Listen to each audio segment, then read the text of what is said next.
hoje, na nossa atualidade, na nossa vida, que nos tiram desse propósito de ser sal. Porque se você for notar, lá em Mateus, no capítulo 5, no versículo 13, olha o que Jesus diz: vocês são sal da terra, ponto e vírgula. Ele não explica muito sobre a funcionalidade do sal, mas Jesus está muito preocupado se o sal perder o seu sabor, ou seja, se ele perder o seu propósito. Qual é o propósito de um aluno, Pedro?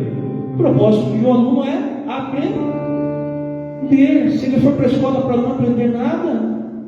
E agora o professor, qual é o propósito do professor? Em si, professor que não ensina não tem propósito nenhum. Vaca que dá leite, que não dá leite, tem propósito? E aquela figueira que Jesus pegou, viu que não tinha nenhum fruto, nenhum figo, o que ele fez? Ele amaldiçoou ela e ela secou e morreu. Árvore que não dá fruto não tem propósito nenhum. Crente que não salga, crente que não é a luz, perdeu o seu propósito. Então, nos nossos dias, nós temos que temer e ficar bem alerta para nós não perdermos o nosso propósito, irmã Cassiane. E um dos nossos propósitos que nós não podemos perder, nós encontramos lá em Romanos, no capítulo 12, no versículo 2. O que Paulo vai falar lá? Não vos conformeis, não vos amoldeis com esse mundo, mas transformai-vos pela renovação do vosso entendimento através da palavra de Jesus. Crente que não lê Bíblia, que não estuda, que não ora, que não faz devocional, já está perdendo o seu propósito. Então a primeira coisa que nós não podemos é nos conformar com esse mundo. Diga assim: inconformismo. É o meu primeiro ponto aqui. Nós temos que ser inconformados com esse mundo. Existe, irmãos, no ano de 1978, um homem de uma seita lá nos Estados Unidos, no estado de Indiana, chamado Jim Jones. Depois você dá um Google aí e procura. Ele pegou essa palavra sobre o sal aqui e ele não aplicou, ele entendeu ela ao contrário, Giovanni.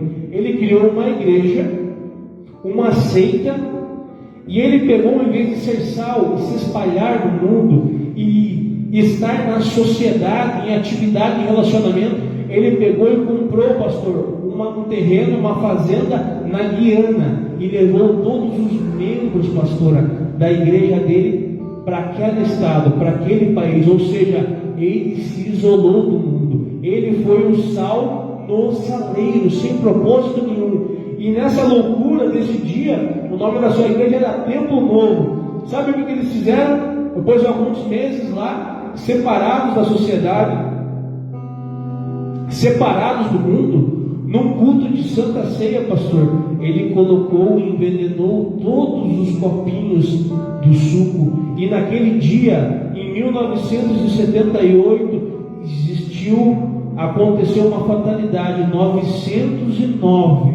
909 membros da seita de Jim Jones, do Templo Novo, faleceram.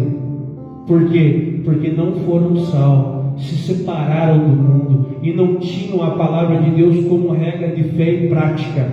E esse dia foi triste. Por isso que nós temos que ser sal. Não podemos... Nós só viemos para a igreja, sabe por quê? Para cultuar o nosso Deus maravilhoso e agradecer Ele. Mas é lá fora que eu tenho o meu propósito de verdade. É lá no mundo, lá na sociedade, lá no meu trabalho que eu sou sal. Quem conhece a ave chamada garça? Quem conhece a garça? Difícil alguém que não conhece a ave garça. Qual que é a cor das penas da garça? Brancas.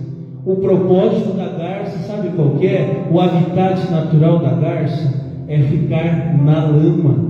Só que existe uma graça na garça. Olha o trocadilho. A graça da garça é a arte de viver na lama sem sujar as suas penas. Ela vive na lama, assim como nós, como sal. Vivemos nesse mundo injusto, de pecado, de morte, só que sem sujar as nossas vestes, sem contaminar o nosso sal. Porque o sal, ele não recebe nada de terceiros, ele só transfere, ele só influencia. Nós, como sal, não seremos influenciados pelo mundo, mas vamos influenciar. Amém? E irmãos, como que nós nos inconformamos com esse mundo? Eu anotei 3 coisas aqui que estão bem populares, que nós não podemos. Salmo no capítulo 1, não sei se vocês vão conseguir colocar bem rapidinho, diz para nós não andarmos também conforme esse mundo nas rodas dos escarnecedores. Então, ou seja, nós não somos influenciados por nada e por ninguém a não ser Jesus Cristo, mas nós nascemos com um propósito de inconformismo com esse mundo e nascemos para salgar, para trazer luz, para influenciar. E quais são as notícias? Como é que esse mundo anda ultimamente? Anda bem das pernas? O nosso mundo está purificado, conservado com sal? De jeito nenhum. Pedro já ouviu falar por aí o termo pai de pet? É o mundo que nós vivemos. Pais que não querem mais ter responsabilidade de firmar um matrimônio e de procriar, assim como está escrito no primeiro livro da Bíblia. Qual que foi a ordem lá que Deus deu? Para crescermos e multiplicar. Agora, quando eu aceito essa notícia, essa tendência de ser pai de pet, eu vou direto contra a ordem de Deus, contra a lei do Senhor. Coisas que nós como sal não podemos admitir. Outra tendência bem famosa aí, que eu até brinquei esses dias no grupo: pai de bebê, você já falou, já acertou lá. Pai de bebê reborn, Nicole. Tua mãe tem um bebê reborn lá que nasceu agora esses dias, né?